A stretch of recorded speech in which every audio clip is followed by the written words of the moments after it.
Hello दोस्तों, कैसे हो आप लोग। उम्मीद करता हूँ कि आप लोग अच्छे ही होंगे और आपकी तैयारी भी अच्छी चल रही होगी।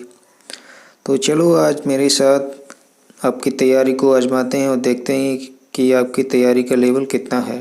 ठीक है, तो आज के वीडियो में हम जूलॉजी से रिलेटेड 60 क्वेश्चन हल करेंगे और अगर ये क्वेश्चन आपके लेवल के लगें या टीजीटी पीजीटी लेवल के लगें तो आप चैनल को सब्सक्राइब जरूर कर दीजिएगा। ठीक है, और वीडियो को लाइक ज़रूर कर दीजिए करें।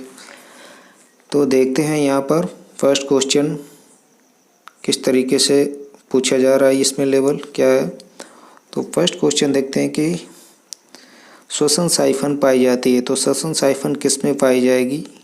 तो यह 4 ऑप्शन दिए गए हैं, तो इसमें से पहला ऑप्शन आपको दिख रहा होगा, ये मच्छरों का लार्वा। ठीक है, मच्छरों के लार्वा में आपको श्वसन साइफन देखने को मिलती है। ठीक है, नेक्स्ट क्वेश्चन काफ़ी इम्पोर्टेंट है। ये क्वेश्चन देखेंगे कि केंचुए के रुधिर तंत्र में या संवहन तंत्र में प्रथम जो 13 खंड होते हैं जिसमें 4 जोड़ी हृदय या हार्ट पाए जाते हैं, जो किन खंडों में स्थित रहते हैं। तो यहाँ पर देखेंगे आपका डी वाला ऑप्शन क्या कह रहा है कि 7वें 9वें खंड में और 12वें और 13वें खंड में 4 जोड़ी हृदय पाए जाते हैं, जो प्रथम खंड 13 खंडों में पाए जाते हैं, जो कि केंचुए की हृदय होते हैं। ठीक है, तो यहाँ पर डी वाला ऑप्शन आपका सही हो जाएगा। नेक्स्ट क्वेश्चन देखते हैं कि संरचनाओं के निम्न समूह में से केवल समवर्ती अंग, समवर्ती या एनालॉगस ऑर्गन इसमें पूछ रहा है, तो इसका मतलब होता है एनालॉगस ऑर्गन होते क्या हैं। तो इसमें से ओरिजिन आपकी डिफरेंट होगी और वर्क या फंक्शन जो सेम होगा, कार्य समान होंगे, उत्पत्ति विभिन्न या अलग अलग होगी। ठीक है, तो यहाँ पर हम देखेंगे कार्य किसमें समान है। तो पहला ऑप्शन देखेंगे तितली, मक्खी, चमगादड़ के डैने। ठीक है, तो सभी के जो किसी में पंख होते हैं, मक्खी में पंख होते हैं, विंग्स होते हैं, और चमगादड़ के डैने होते हैं। तो इन तीनों में सभी क्या काम करते हैं, उड़ने का कार्य करते हैं, लेकिन उत्पत्ति इनकी डिफरेंट भागों से हुई है। ठीक है, तो इसका जो ऑप्शन है एनालॉगस ऑर्गन का, ये ग्रुप सही हो जाएगा। ठीक है, पहला वाला ऑप्शन। नेक्स्ट क्वेश्चन देखते हैं। ये क्वेश्चन देखो कह रहा है कि होमोलोगस ऑर्गन, इसमें एनालॉगस और होमोलोगस ऑर्गन साथ में पूछ लिया गया है। तो होमोलोगस ऑर्गन जो क्या कह रहा है, होमोलोगस ऑर्गन का मतलब होता है उत्पत्ति और कार्य समान होंगे। ठीक है, तो यहाँ पर डी वाला ऑप्शन देखेंगे कि वेल के पैडल, वेल में जो पैडल होते हैं पंख जिनको बोलते हैं, और घोड़े के अगले पैर और मनुष्य की भुजाएं सॉरी, ठीक है, आर्म जिनको बोलते हैं, तो ये आपका समजात अंग हो जाएंगे, क्योंकि उत्पत्ति इनकी समान है। ठीक है, और कार्य विभिन्न विभिन्न है, और कार्य समान भी हो सकते हैं और अलग अलग भी हो सकते हैं, लेकिन उत्पत्ति समान होनी चाहिए। तो ऐसे ऑर्गन क्या कहलाएंगे, होमोलोगस ऑर्गन कहलाएंगे।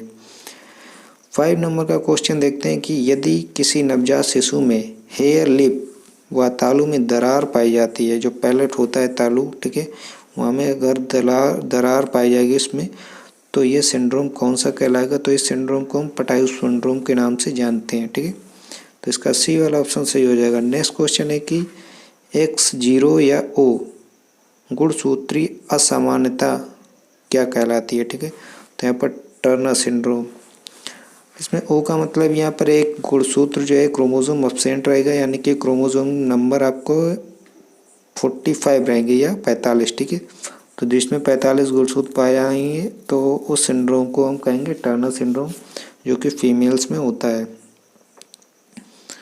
नेक्स्ट क्वेश्चन देखेंगे, यदि किसी गुणसूत्र पर यह सीक्वेंस दिया गया है, जैसे कि ABCDEFGH, ठीक है, जीन है, और वह ABCDEF के बाद PQR आ गया है में बदल जाते हैं, तो इसे क्या कहेंगे। ठीक है, तो यहाँ पे PQR आ गया और बीच का जो पोर्शन दिया गया है, ठीक है, F के बाद का जो GH है ये सब डिलीट हो गया है, तो इसको क्या कहेंगे, डिलीशन कहेंगे। ठीक है, इस प्रक्रिया को हम क्या कहेंगे, डिलीशन कहेंगे, क्योंकि इसमें से कुछ जीन जो हैं वो डिलीट हो गए हैं। नेक्स्ट क्वेश्चन देखते हैं।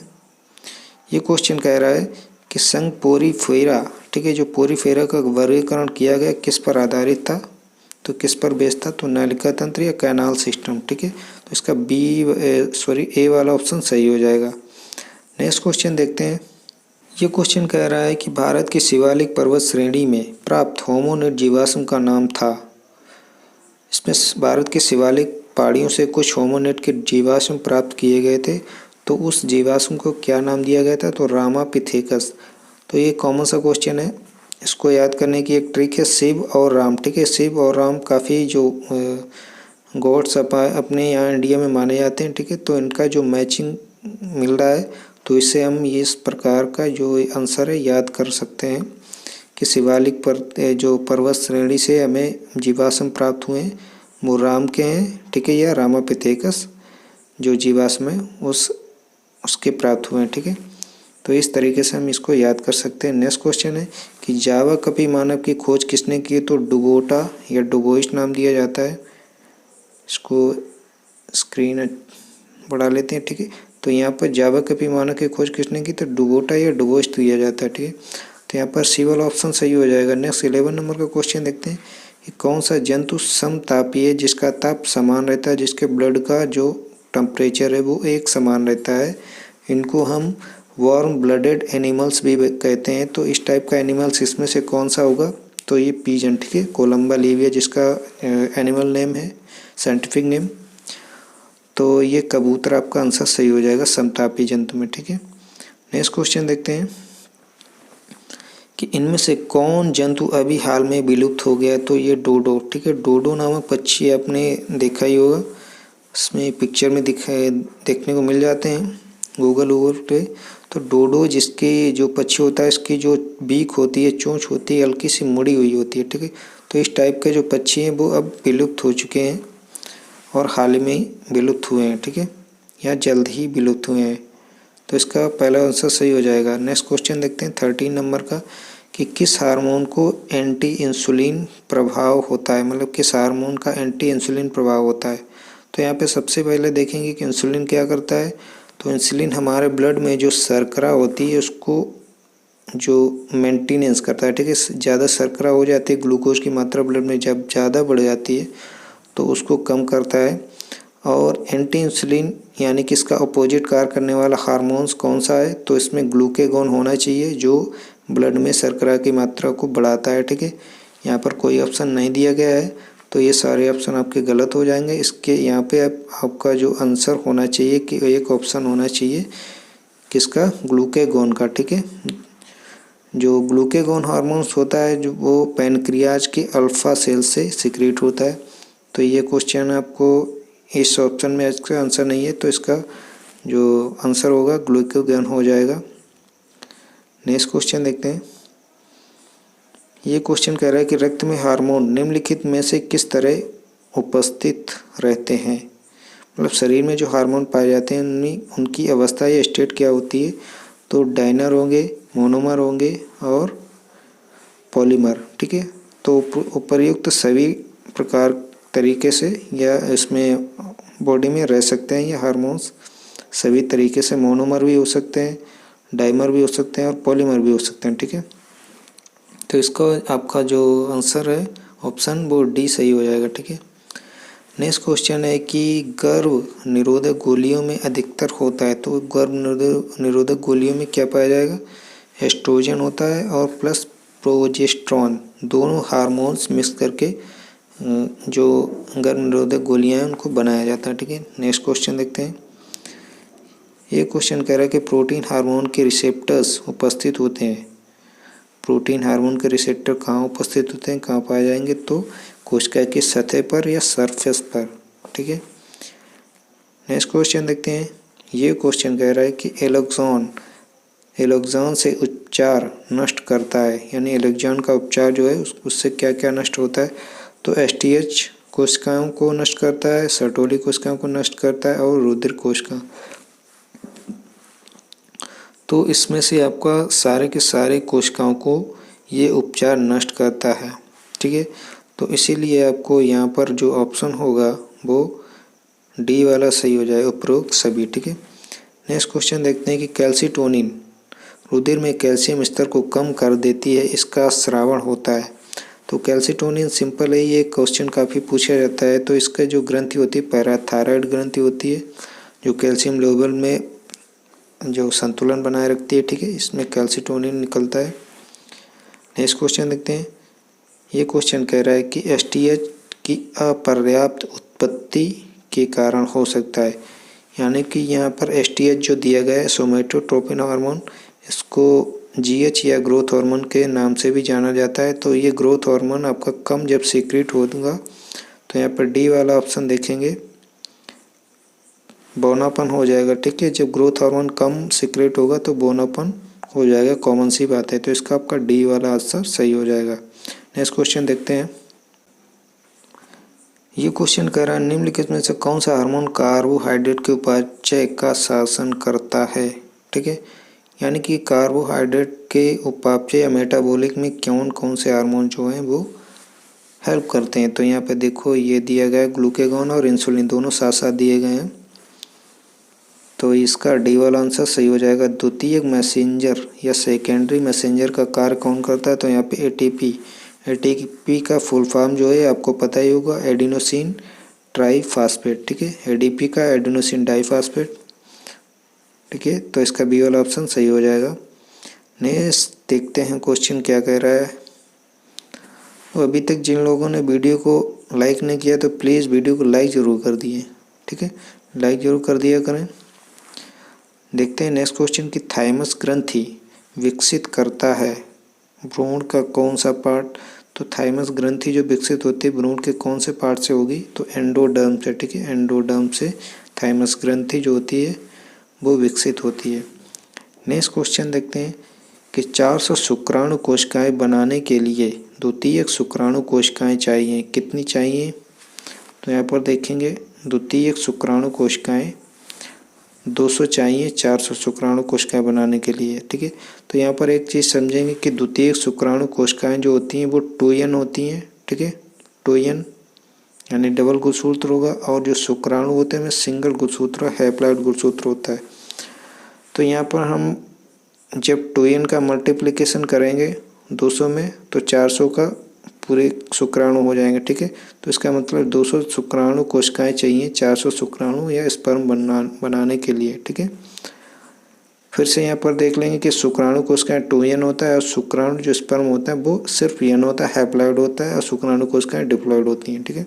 तो इसका आंसर इस हिसाब से आपका बी वाला आंसर क्लियर हो जाएगा। नेक्स्ट क्वेश्चन देखते हैं कि सर्टोली कोशिकाएं कंपल्सरी क्वेश्चन है, अक्सर एग्जाम में पूछा जाता है। तो ये कहाँ पाया जाएगा, टेस्टिस में, स्तनियों के टेस्टिस में या वृषण में, ठीक है। नेक्स्ट क्वेश्चन है कि एक प्राथमिक शुक्राणु कोशिकाओं से उत्पन्न करने वाले शुक्राणु की संख्या मेढक में होती है, ठीक है। प्राइमरी सेल दिया गया है, ठीक है। प्राइमरी शुक्राणु कोशिका, वहाँ पे द्वितीयक शुक्राणु कोशिका था, ठीक है। तो यहाँ पर एक जो शुक्राणु कोशिका से 4 बनेंगे, ठीक है। इसमें क्या होगा, मियोसिस होगा, और एक मियोसिस जब होता है तो मियोसिस के दौरान एक कोशिका से 4 कोशिकाएं बनती हैं, ठीक है। तो यहाँ पर आपका सी वाला आंसर सही हो जाएगा। नेक्स्ट क्वेश्चन है, ये क्वेश्चन कह रहा है कि एक्वायर्ड वेरिएशंस या उपार्जित विभिन्नताएं कहा जाता है तो कायिक विभिन्नताओं को, ठीक है। कायिक विभिन्नताओं को हम क्या कहेंगे, उपार्जित विभिन्नताएं। यहाँ पर कायिक विभिन्नताएं, इसमें एग्जाम्पल दिया गया है जो लैमार्कवाद दिया गया पूरा, ठीक है। वो कायिक विभिन्नताओं पर आधारित है, जैसे कि जिराफ की गर्दन किस प्रकार से लंबी हुई है, तो उसके भोजन की खोज में जो पेड़ पौधे थे, ठीक है, बड़े पेड़ पौधे छोटे पेड़ पौधे से लंबे ट्री तक उनको भोजन करने के लिए प्रोत्साहित किया गया या कमी हुई, तब उन्होंने अपनी गर्दन को ज़्यादा काम में लिया और उनकी गर्दन जो थी लंबी हो गई, ठीक है। ये उपार्जित लक्षणों के हिसाब से माना जाता है, और ये सिद्धांत आपका लैमार्क ने दिया था, ठीक है। किसने, लैमार्क ने दिया था। तो ये जो वेरिएशंस होते हैं वो आपके कायिक कोशिकाओं में होते हैं, ठीक है। इसीलिए इनको कायिक विभिन्नताओं का नाम दिया गया, ठीक है। यानी कि जो कॉमन कोशिकाएं होती है, 2 प्रकार के सेल पाई जाती हैं, जर्म सेल और सोमेटिक सेल, ठीक है। तो ये परिवर्तन आपके सोमेटिक सेल्स में होंगे, ठीक है। तो यहाँ पर आपका ए वाला आंसर सही हो जाएगा, ए वाला ऑप्शन सही हो जाएगा। देखते हैं 27 नंबर का क्वेश्चन क्या कह रहा है कि यदि एक व्यक्ति में शिक्षा के द्वारा बुद्धि का विकास हुआ है तो ये विभिन्नताएं कहलाएगी, ठीक है। तो ये भी आपका किस में आ जाएगा, कायिक विभिन्नता में या सोमेटिक वेरिएशंस में। दो प्रकार के सेल जो जननिक सेल होती हैं, जर्म सेल जिनको बोला जाता है, ठीक है, जो शुक्राणु और अंडाणु में पाई जाती हैं, तो ये आपकी जर्म सेल होती हैं। बाकी सारी की कायिक कोशिकाएं होती हैं या सोमेटिक सेल्स होती हैं। तो ये परिवर्तन आपका क्या कहलाए, कायिक विभिन्नता, ठीक है। तो यहाँ पर बी वाला आंसर सही हो जाएगा। देखते हैं नेक्स्ट क्वेश्चन क्या है। रंग पहचानने के लिए कौन उत्तरदायी है, ठीक है। तो यहाँ पर पहला ऑप्शन देखेंगे कोन्स और रॉड्स, ये दो प्रकार के संरचनाएं हैं जो आँख में पाई जाती हैं, और कोन्स जो होती हैं रंग पहचानने में उत्तरदायी होती हैं, और रॉड्स है जो उजाला और अंधेरा, ठीक है, इनमें हेल्प करती हैं इसको आइडेंटिफाई करने में। नेक्स्ट क्वेश्चन देखेंगे, एपिनेफ्रिन होता है। एपिनेफ्रिन एक प्रकार का हार्मोन है, ठीक है। एपिनेफ्रिन और नॉरएपिनेफ्रिन सुना होगा आपने या पढ़ा होगा, ठीक है। तो इसमें आपका डी वाला आंसर सही हो जाएगा, एक हार्मोन, ठीक है। नेक्स्ट क्वेश्चन देखते हैं कि एड्रीनल कॉर्टेक्स के अल्प श्रावण या हाइपोसिक्रेशन से होने वाला रोग क्या हो जाएगा, तो एडिसन का रोग, ठीक है। एडिसन ने इसको सबसे पहले डिस्क्राइब किया था, तो इसीलिए उन्होंने अपने नाम से इस रोग को नाम दिया, ठीक है। तो यहाँ पर एड्रीनल कॉर्टेक्स के अल्पस्रावन से होने वाला रोग क्या हो जाएगा, एडिसन का रोग, ठीक है। नेक्स्ट क्वेश्चन देखते हैं कि अपूर्ण कायांतरण होता है या इनकम्प्लीट मेटामॉर्फोसिस किस में पाया जाएगा, तो कॉकरोच में पाया जाएगा। इसका डी वाला ऑप्शन सही हो जाएगा। नेक्स्ट क्वेश्चन देखते हैं कि गृह मक्खी या घरेलू मक्खी का जो लार्वा है ये कौन सा लार्वा, ठीक है, तो मैगोट लार्वा, इसमें सी वाला ऑप्शन सही हो जाएगा। घरेलू मक्खी के लार्वा को क्या कहते हैं, मैगोट लार्वा, ठीक है। नेक्स्ट क्वेश्चन देखते हैं कि पीत ज्वर किससे फैलता है। पीत ज्वर फैलेगा आपका मादा एडीज मच्छर के द्वारा, ठीक है। नेक्स्ट क्वेश्चन है, ये कह रहा है कि एपिनेफ्रिन का स्राव, ठीक है, एपिनेफ्रिन का स्राव क्या होता है, क्या करता है, इसका काम क्या है, तो इसका हम आंसर है जो दूसरी स्लाइड में देखते हैं। तो एपिनेफ्रिन जो होता है वो एड्रिनल मेडुला से स्रावित होता है और ये हृदय स्पंदन को घटाता है, ठीक है। हृदय दर जो होती है, हार्ट बीट होती है, इसको घटाता है, ठीक है। तो इसका सी वाला ऑप्शन सही हो जाएगा। नेक्स्ट क्वेश्चन देखिए कि कौन सा हार्मोन श्रावण तंत्र के नियंत्रण में रहता है। इनकी कौन सा जो हार्मोन्स हैं वो तंत्र के नियंत्रण में रहेगा, यानी कि जो नर्वस सिस्टम उसको कंट्रोल करेगा। तो यहाँ पर अग्र पिट्यूटरी के हार्मोन जो होते हैं या एंटीरियर पिट्यूटरी से जो सिक्रेट होने वाले हार्मोन्स होंगे तो उनको तंत्र के नियंत्रण के अंडर में रखा जाएगा, यह होता है, ठीक है। नेक्स्ट क्वेश्चन देखते हैं। ये क्वेश्चन काफ़ी पूछा जाता है कि अमीबा में संकुचनशील दानी का उद्देश्य क्या, कार्य क्या है, ठीक है, जिसको कंट्रक्टाइल वैक्यूल बोला जाता है। तो इसका ए वाला आंसर सही हो जाएगा। परासरण नियंत्रण और नाइट्रोजनी अपशिष्टों को बाहर निकालने के लिए संकुचनशील दानी का उपयोग किया जाता है अमीबा के द्वारा, ठीक है। तो यहाँ पर ए वाला ऑप्शन सही हो जाएगा। नेक्स्ट क्वेश्चन देखते हैं। ये क्वेश्चन कह रहा है कि जिस पूर्वज या एंसेस्ट्रल फॉर्म से पौधे और जंतु दोनों विकसित हुए हैं उससे कौन सा प्रोटोजोआ मिलता जुलता है। तो आपको पता ही होगा कि जंतु और प्लांट के बीच की जो कनेक्टिव लिंक जो होती है वो कौन सी है, यूग्लिना को कहा जाता है, ठीक है। इसका आंसर भी यही सही हो जाएगा, इनडायरेक्टली यही क्वेश्चन पूछ रहा है, तो इसका सी वाला ऑप्शन सही हो जाएगा। नेक्स्ट क्वेश्चन देखते हैं कि दंश कोशिका, ठीक है, दंश कोशिका किसमें पाई जाएगी, तो सीलेंट्रेटा ग्रुप है जो फाइलम है उसमें हाइड्रा पाया जाता है, ठीक है। हाइड्रा में दंश कोशिकाएं पाई जाती हैं। नेक्स्ट क्वेश्चन हाइड्रा से लिया गया कि हाइड्रा क्या है, उभयलिंगाश्रयी, ठीक है, उभयलिंगाश्रयी, इसको द्विलिंगी भी कह सकते हैं, ठीक है। नेक्स्ट क्वेश्चन है कि प्रजनन का मैथुन से संबंध नहीं है, यानी कि प्रजनन और कॉपुलेशन दोनों का आपस में संबंध नहीं है, किसमें, तो हाइड्रा में, ठीक है। हाइड्रा में प्रजनन का मैथुन से या कॉपुलेशन से कोई संबंध नहीं, तो इसका डी वाला आंसर ऑप्शन सही हो जाएगा। नेक्स्ट क्वेश्चन है कि उत्परिवर्तन या म्यूटेशन के कारण क्या होते हैं, तो इसमें गुणसूत्र में परिवर्तन, ए वाला ऑप्शन देखें, गुणसूत्र में परिवर्तन होगा तब म्यूटेशन होगा। नेक्स्ट है जीन में परिवर्तन होगा या डीएनए में परिवर्तन होगा तब म्यूटेशन होगा। तो इसके सारे के सारे ऑप्शन क्लियर हैं, इसीलिए इसका डी वाला ऑप्शन लगाएंगे, उपरोक्त सभी, ठीक है।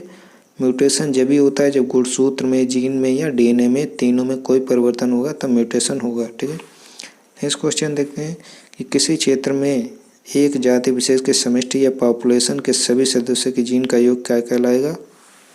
तो जीन पूल, ठीक है, जीन पूल, ठीक है, बी वाला ऑप्शन सही हो जाएगा।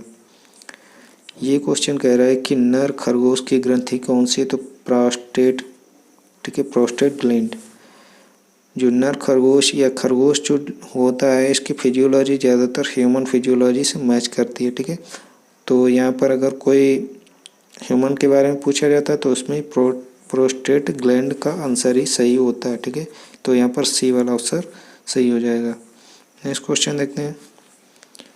ये क्वेश्चन कह रहा है कि लीडिंग कोशिकाएं किस में पाई जाती हैं? तो ये लीडिंग कोशिकाएं पाई जाती हैं टेस्टिस में या वृषण में, ठीक है। नेक्स्ट क्वेश्चन देखते हैं कि यदि F2 पीढ़ी में जीनोटाइप तथा फिनोटाइप का अनुपात समान हो तो इसका कारण क्या होगा? तो इसका कारण होगा अपूर्ण प्रभाविकता, ठीक है। तो इसका इंग्लिश में कहेंगे इनकम्प्लीट डोमिनेंसी, ठीक है, इनकम्प्लीट डोमिनेंसी। तो ए वाला ऑप्शन इसका सही हो जाएगा। नेक्स्ट क्वेश्चन है, नेक्स्ट क्वेश्चन कह रहा है कि F1 संतति का या F1 पीढ़ी का पैतृक अप्रभावी से क्रॉस कहलाता है। पे पूरा क्वेश्चन देख लेते हैं कि F1 जो जनरेशन है उसका पैतृक अप्रभावी से क्रॉस कहलाता है तो क्या कहलाएगा? टेस्ट क्रॉस, ठीक है। इसके ए वाला ऑप्शन सही हो जाएगा, टेस्ट क्रॉस। नेक्स्ट क्वेश्चन देखते हैं। ये क्वेश्चन कह रहा है कि आइटर उपस्थित होता है तो आइटर कहाँ पर उपस्थित होगा? तो तीसरे और चौथे वेंट्रिकल के बीच में या मध्य में, ठीक है। बढ़ते हैं नेक्स्ट क्वेश्चन की ओर। ये क्वेश्चन कह रहा है कि तंत्रिका तंतु में नोड से नोड तक जंपिंग एक्शन पोटेंशियल को क्या कहते हैं? नोड से नोड तंत्रिका तंतु में यानी जो नर्वस फाइबर होते हैं, नर्व फाइबर्स, उनमें नोड से नोड तक जंपिंग एक्शन पोटेंशियल को क्या कहेंगे? तो ये है आपका सी वाला ऑप्शन, सॉरी, साल्टेटरी कंडक्शन, ठीक है। इसका सी वाला ऑप्शन सही हो जाएगा। नेक्स्ट क्वेश्चन है कि कशेरुकियों में या वर्टिब्रेट्स के हृदय में प्रकृंचे के तंतु किसके रूपांतरित रूप हैं? तो यहाँ पर हम क्वेश्चन को थोड़ा ऊपर कर लेते हैं। तो ये आपका इसका आंसर हो जाएगा पैरासिम्पथेटिक तंत्रिका, ठीक है, यानी कि पैरासिम्पथेटिक तंत्रिका, इसको पैरासिम्पथेटिक नर्वस सिस्टम भी कहा जाता है। तो यहाँ पर बी वाला ऑप्शन आपका क्लियर हो जाएगा, सही हो जाएगा। नेक्स्ट क्वेश्चन है कि तंत्रिका कोशिका का एक्शन पोटेंशियल कितना होगा? तो यहाँ पर 70 मिलीवोल्ट होगा इसका पावर, ठीक है। ये क्वेश्चन काफ़ी इंपॉर्टेंट है, तो इसका बी वाला आंसर ऑप्शन सही हो जाएगा। नेक्स्ट क्वेश्चन है कि डार्विन ने किस जहाज पर प्राकृतिक वैज्ञानिक के रूप में यात्रा की थी? तो ये बीगल, ठीक है, बीगल। काफ़ी जो ये क्वेश्चन काफ़ी पूछा जाता है कि कौन से जहाज पे डार्विन ने यात्रा की थी या प्रकृति के बारे में अध्ययन किया था? तो बीगल नामक जो जहाज़ था उस पर डार्विन ने स्टडी की थी, उसका उपयोग किया था अपने प्रयोग के लिए, ठीक है। तो नेक्स्ट जो क्वेश्चन देखेंगे 52 नंबर का क्वेश्चन है। तो यहाँ पर देखेंगे कि जीवाणुओं में उत्परिवर्तनों को प्रेरित किया जा सकता है। तो इसमें आपका देखेंगे डी वाला आंसर, ठीक है, उच्च ऊर्जा विकिरणों से उपचारित करके, यानी कि जो एक्स रेज होती हैं, हाई रेज जो किरणें होती हैं, विकिरण होती हैं, उन विकिरणों को जब हम जीवाणु पर डालेंगे तो उसमें उत्परिवर्तन हो जाएगा या म्यूटेशन हो जाएगा, ठीक है। तो इसलिए डी वाला आंसर ऑप्शन इसका सही हो जाएगा। ये क्वेश्चन पूछ रहा है कि आर्कियोप्टेरिक्स एक संयोजी कड़ी है किसके किसके बीच की? तो यहाँ पर देखेंगे बी वाला ऑप्शन, सरीसृप तथा पक्षियों के बीच की। तो सरीसृप या रेप्टाइल्स और रेबीज के बीच के जो कनेक्टिव लिंक है उसको क्या बोला जाता है? आर्कियोप्टेरिक्स, ठीक है। तो यहाँ पर बी वाला आंसर आपका सही हो जाएगा। नेक्स्ट क्वेश्चन देखते हैं कि अस्तित्व की रक्षा के लिए अधिक संघर्ष होता है, यानी कि अपने जीवन को बचाने के लिए सबसे ज़्यादा संघर्ष किन के बीच में होगा? तो यहाँ पर देखेंगे एक निकेत के समान जंतुओं के बीच, ठीक है, यानी कि एक जगह पर, एक स्थान पर एक प्रजाति की जो जीव होंगे उनके बीच में ज़्यादा से ज़्यादा संघर्ष होगा। जैसे उदाहरण के लिए मान लो किसी क्षेत्र में 100 बकरियां, ठीक है, एक ही क्षेत्र में और एक साथ रह रही, तो वहाँ पर भोजन की कमी या घास की कमी हो जाएगी। अगर ये बकरियां अलग अलग क्षेत्र में रहेंगी तो भोजन की उपलब्धता बढ़ जाएगी और उनका जीवन यापन सरल हो जाएगा। लेकिन ये एक साथ रहेंगी तो भोजन की कमी के कारण इनको आपस में अधिक संघर्ष करना पड़ेगा, ठीक है। तो इस हिसाब से आपका बी वाला आंसर या ऑप्शन सही हो जाएगा। बढ़ते हैं नेक्स्ट क्वेश्चन की ओर। ये क्वेश्चन कह रहा है कि यदि एक गुणसूत्र पर जैसे कि ABCDEFGH जीन है और इसके स्थान पर ABCG एवं J जीन ही रह जाए तो इसे क्या कहेंगे। ये इसका आंसर आपका पहले की तरह है, ठीक है। इसमें भी डिलीशन होगा। इससे पहले आपका क्वेश्चन को बदल के दिया गया था क्योंकि जीन वहाँ पर बदल दिए गए हैं। तो इसमें जीन जो हैं वो डिलीट हो जाएंगे। डी के बाद सारे जीन डिलीट हो गए, उसके बाद आ गए हैं जी के बाद, ठीक है। ABC के बाद सारे जीन डिलीट हो गए और J आ गया है। तो इस प्रक्रिया को क्या कहेंगे, डिलीशन कहेंगे। तो इसका ए वाला ऑप्शन सही हो जाएगा। नेक्स्ट क्वेश्चन देख रहे हैं। तो नेक्स्ट क्वेश्चन देखते हैं। ये कह रहा है कि उत्परिवर्तन से जंगली से एक नए प्रकार की जाति बनने को क्या कहेंगे। या यहाँ पर ये देखेंगे कि जो उत्परिवर्तन होता है एक जंगली प्रजाति से अच्छी प्रजाति की ओर जो उत्परिवर्तन होते हैं तो उसको क्या कहेंगे, फॉरवर्ड उत्परिवर्तन, ठीक है। ये फॉरवर्ड म्यूटेशन, यानी कि जो म्यूटेशन हो रहा है वो आगे की ओर बढ़ रहा है, ठीक है, आगे की ओर। जैसे मनुष्य में पहले शरीर पर बाल पाए जाते हैं, अब धीरे धीरे वो बाल समाप्त हो गए और धीरे धीरे जो ग्रोथ हो रही है, ठीक है, म्यूटेशन में और संरचना में, बॉडी संरचना में। तो इसीलिए इसको फॉरवर्ड म्यूटेशन का नाम दिया गया। डी वाला ऑप्शन इसका सही हो जाएगा। नेक्स्ट क्वेश्चन देखेंगे कि आकस्मिक आनुवंशिक परिवर्तन या सडन जेनेटिक चेंज हो जाते हैं तब इस प्रक्रिया को क्या कहेंगे। तो ये कहलाएगी प्रक्रिया म्यूटेशन, ठीक है। नेक्स्ट क्वेश्चन है। ये क्वेश्चन कह रहा है कि जल के पुनः अपशोषण का नियंत्रण कौन करता है। तो वैसोप्रेसिन या ADH हार्मोन जो होता है, एंटी डायूरेटिक हार्मोन इसको बोला जाता है, ADH हार्मोन, ADH, ठीक है, एंटी डायूरेटिक हार्मोन। तो इसका बी वाला आंसर ऑप्शन क्लियर हो जाएगा, सही हो जाएगा। ये क्वेश्चन कह रहा है कि शरीर में कैल्शियम और फास्फोरस मेटाबॉलिक प्रक्रिया के लिए जिम्मेदार कौन सा हार्मोन है, ठीक है। तो पैराथायराइड, ठीक है, ये कैल्शियम और फास्फोरस का मेंटेनेंस करता है। तो पैराथायराइड ग्रंथि है, इससे हार्मोन निकलता है, वो कैल्शियम फास्फोरस का मेंटेनेंस करता है। नेक्स्ट क्वेश्चन देखते हैं कि आर्बोरबिटी बना होता है तो ग्रे मैटर का बना होता है। यहाँ पर ये आपका लास्ट क्वेश्चन है और ये ब्रेन से क्वेश्चन लिया गया है कि आर्बोरबिटी किसका बना होता है, ग्रे मैटर का बना होता है। तो आप कमेंट करके ज़रूर बताइए कि इसमें आपको कितने क्वेश्चन आ रहे थे या आ रहे हैं, ठीक है।